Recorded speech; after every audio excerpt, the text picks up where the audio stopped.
Okay, hi everybody. Let's get started. Um, this is lecture 4, degree 4. Should be a quick lecture. Please do me a favor and subscribe if you like my videos. I'd appreciate it.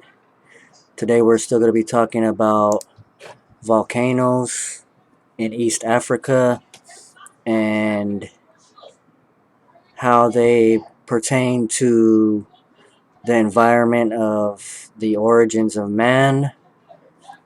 So let's get right into it. Let's go ahead and I like to show my sources. I can't review everything that I went through the past 3 videos, so you should go through and watch those first, starting with the first video, and watch those through all the way and take notes, because everything builds on each other and works in a timeline. So we're only going to be discussing 2 sources for this video. The first one will be Anthony Smith, The Great Rift, Africa's Changing Valley, published by New York Sterling, 1998. And Dennis O'Neill, he's a professor at Palomar College here in San Marcos, California, in the anthropology department. And he has his own website that he created here on human culture. So those are the 2 primary sources that we'll be using today.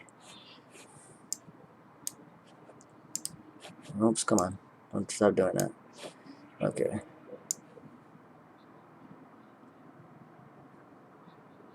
Okay. And for the region, we're still here. If you can see the map here, we're still here in East Africa within this green area. We're talking about the time of 40 million years ago to 28 million years ago. The volcanoes, the Great Rift Valley, which flows through here if you're watching the cursor, up in through Ethiopia, and we'll talk about the Afar triangle or depression, which is right here. You can see on the map. Oh, okay, here's the Eastern Rift Valley in green. So they call it the right here. They call this the Afar triangle, and it's a depression, meaning it sinks in the ground. And there's a lot of active volcanoes and inactive volcanoes that are in this area. And this was kind of like how we discussed before, the path that humans traveled north through. One of the paths that humans traveled north through, from East Africa into Ethiopia. And then you have, here in Kenya, you have Mount Kilimanjaro, which is right here, volcano, and some other volcanoes that are out around in the Western Rift we'll be discussing. So this is where the earliest human-like species, where the earliest fossils have been found at, particularly in this site right here that's circled in red, just south of the equator.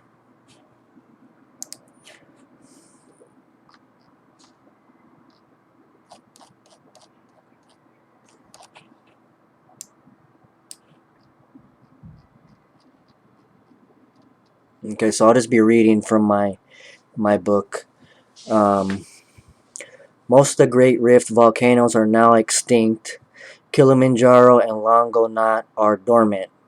In the eastern region of Zaire, which is now the country called the Democratic Republic of Congo, there are two active volcanoes, Inyamlangira and Inyerangongo Kirazungurwa, with eruptions mostly occurring from lesser areas. Inyamlangira is the mother volcano of the three volcanoes Rugen Gakararanga, and Kitazungurwa. Okay, these are African words, so try not to laugh at me, cause. But so you can see right here, this is the Democratic Republic of Congo, and we're talking about right here where you see Lake Tanganyika, Rwanda, Buruna. Right in here is the volcanoes that they're talking about. That I'm talking about. Um,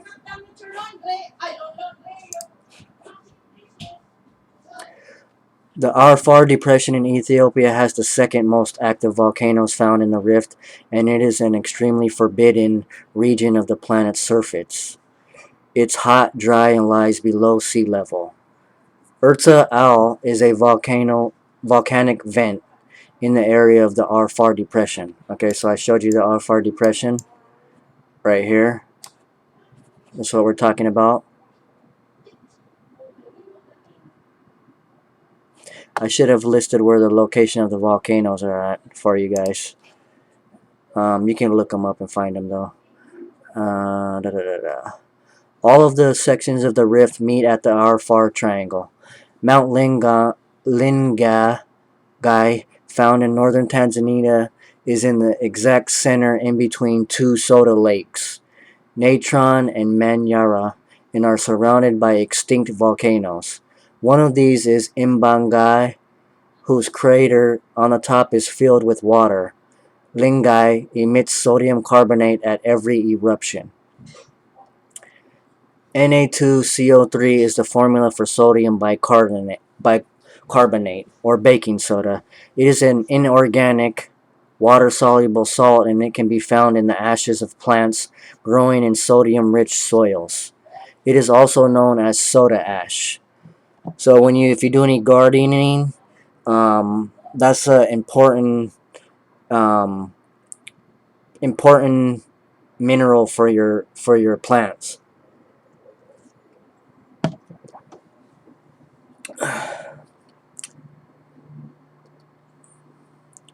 It can be produced from sodium chloride and limestone by the Solvay process, a method that produces alkali soda ash.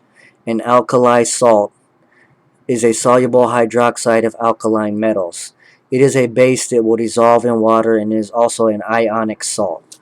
The point of this information is to show that man was created in a region with volcanoes and within a rich chemical environment.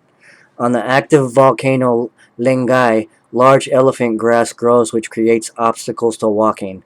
There are also steep gullies. Lingai gives off a strong smell of sulfur. So I'm trying to give you like a picture of what man at that where we came from and what kind of environment we were exposed to.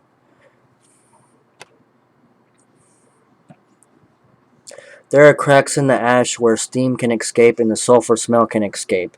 Smith, when speaking of these volcanoes, says the power down there inside quite outclasses anything on the surface. He says that the cone is created symmetrically and that central volcanoes erupt from the middle, and the explosions expel the material that build up around the cones. Mount Kilimanjaro is actually three volcanoes working together. One of them is Mount Kibo and reaches 5,895 meters high, and it is the tallest point in Africa. Mount Kilimanjaro has about 250 small cones that can fill with water like at Lake Chala. The lava flows from the active volcanoes create the important rock types called basalt. The volcano Ngorongoro in northern Tanzania is home to many different species of animals such as wildebeest, zebras, gazelles, and elephants. It also has deep forests, fresh water, and a mild soda lake. All of these features are actually inside of the volcano, along with permanent fresh water. Grass grows throughout it. Therefore, man evolved along with many other mammals within his environment. One of these mammals living today in the Virunga Mountains in eastern Zaire is the mountain gorillas that live at an altitude of about 3,500 meters. Volcanoes are an important feature of the Earth for understanding Earth's processes. Chemicals and gases associated with them, along with the materials that are expelled when they explode, and the developments of the soda lakes all seem to be important in the development of life. Lava still flows through the Afar Depression today. Smith also personally witnessed tree hyraxes, hyenas, leopards, hippos, and lions. All of these are mammals and live in the Ngorongoro crater, which in the Maasai language means extra down. Okay, so that's interesting when we gotta get to Egypt because hyenas, leopards, hippos, lions are all totem animals of the gnomes of Egypt. So, I mean, this is obvious where Egypt got its Egypt got Egypt's history came from. It came from, they say themselves, and it came from Eastern Africa, right here in this area where we're talking about. So there should be no debate, no kind of no debate anymore where the Africans of Egypt came from. Some did later on come within, from the north, but that's way farther on. We're talking about the very beginnings here. Um, Maasai are, um, I believe, a Nilotic tribe that moved from either the Egyptian or Sudan area back into East Africa. Um, all of the volcano explosions over the time period of about 40 million years ago has created a layer of material in the Rift Valley that is an estimated 1,000 meters thick. If it was not there in the rift, it would actually be below sea level.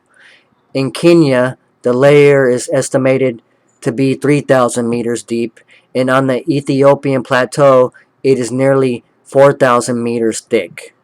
The buildup occurred in Ethiopia during the first half or the first 20 million years, and during that time, water flows dug gorges and deep canyons throughout the country. The people that moved into the Ethiopian highlands live today on the earth that the volcanoes have created. These deep canyons separate populations on either side from having contact with each other. The Blue Nile, flowing north, also called the Abai, is so powerful that it has cut through the volcanic rock to an estimated depth of 1,400 meters. This river flows into the combined Niles that flow into Egypt, meaning the White Nile and the Blue Nile meet, and then together they flow into Egypt. Basalt is the most common type of lava rock found in Ethiopia, and as you move south through Kenya to Nairobi and Magadi, which are in Kenya, the lava rock there is much younger than in Ethiopia. When volcanoes are active and spew lava, the lava, if strong enough, can kill out whole forests. And also, as it dries, it can create tunnels, some that have been found in Suswa that are about a kilometer long. The Serengeti Plains in northern Tanzania are home to the largest concentration of land mammals found on Earth. People here would have had direct daily encounters with many different species of plants and animals. It is a rich, fertile area of life. The plain was formed from light, tough rock thought to have come from the Kuramasi, an extinct volcano to the east of the plain. The soil there is now extremely fertile, allowing millions of animals to live and thrive on the plain. So the volcanoes created this fertile soil that has created, a lot of life. In the mountain regions, Okapi and mountain gorillas can be found. The Okapi are shy forest-dwelling animals, while the mountain gorillas prefer the Virungas mountains in eastern Zaire. They can be found in tall grasses as high as 2 feet, and they will build their own nest. And when they decide to leave their nest, they will defecate in the middle of the nest. I don't know why I included that, but I thought it was interesting. I guess they want to mark their territory. Um, one of the things that we should think about here is that how man has lived within this environment with the animals, but how they also have changed it. Um, a consequences a consequence of that is that these mountain gorillas that we're talking about actually moved higher up in elevation to get away from humans. Um, Smith, while he was there, witnessed a gorilla that clapped his chest, which he said was very intimidating. His group heard a loud scream from them and were so terrified that they ran to the nearest tree and climbed up it. The mountain gorillas are a deep black color and actually chew on wild celery that grows in the area. The Rift Valley shows the very old relationship between volcanoes and many different species of mammals, including man. It makes it an obvious location to search for human fossils. It was actually not the first place that experts looked for fossils. That place was actually in Europe and in South Africa before East Africa was finally searched. The problem with finding fossils in Europe and South Africa was that there were no ancient volcano rocks to compare dates to, thus making it hard to date any fossils found there.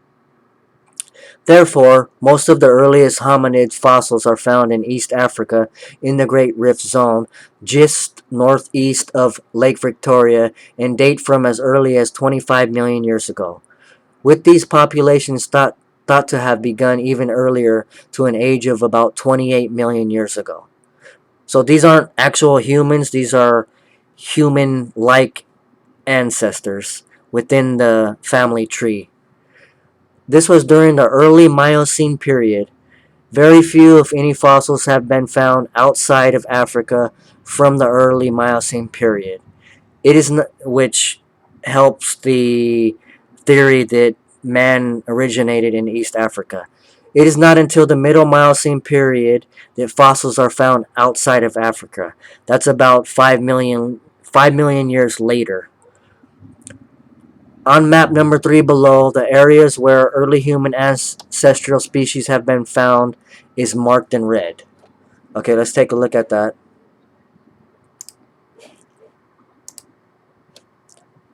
So let's blow this up here if we can see.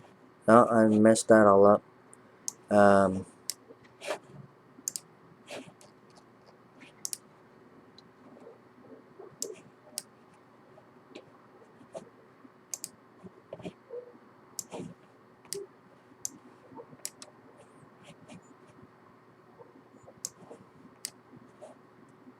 okay.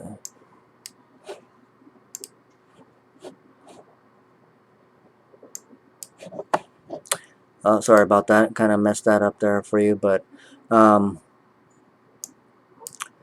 hopefully you guys can see this. I know it's kind of hard and kind of small.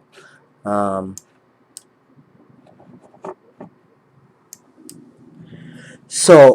these are the areas outside of Africa. Um, this is my map I created in GIS. These red areas are where these early fossils have also been found from the middle Miocene, not from the early Miocene. So this is 5 million years later than the African one. Actually, I have these on here. I think I can show you on here. It'd be easier for you guys to see. Um,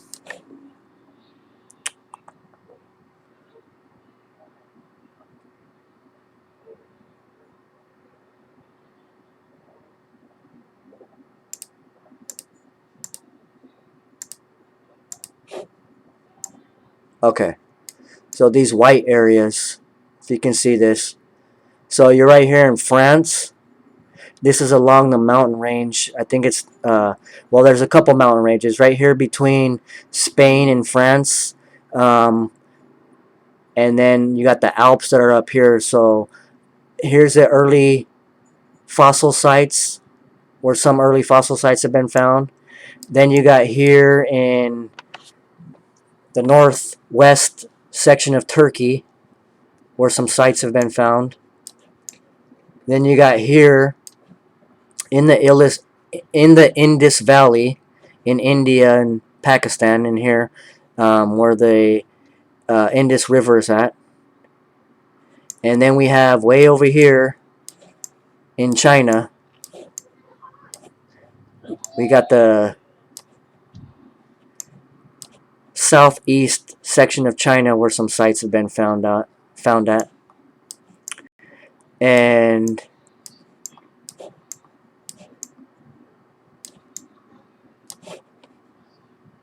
let's see. So the proposed movement, if they came out of East Africa, which they all didn't, because these are different species, and we'll talk. Some of these are different species, and we're going to talk about these later. So they may have or may not have came from East Africa, but if they did, this is the proposed route that they took, because back then, millions of years ago, um, right here was actually connected. The peninsula and East Africa was actually connected, and it was actually opened here at the top by the peninsula. So it was connected down here, opened up at here. So if they came through from East Africa, they would have traveled the southern route, or they may have traveled a different route through here, but these land masses look different at those early ages, and I think I'm going to talk about that later on, not right now, but I just wanted to show you where these other earlier sites have been found. So you know, we don't want to leave the rest of the world out. You know, East Africa is the main thing that I'm talking about, but there are these other sites that come later that shows that these different kind of mammals that are ape-like or human-like or monkey-like were orangutans, whatever, chimpanzees, were out here as well. Okay, so I'm gonna end this video right here. Thank you for watching, and please subscribe and like my videos, and I'll see you in video 5. Thanks.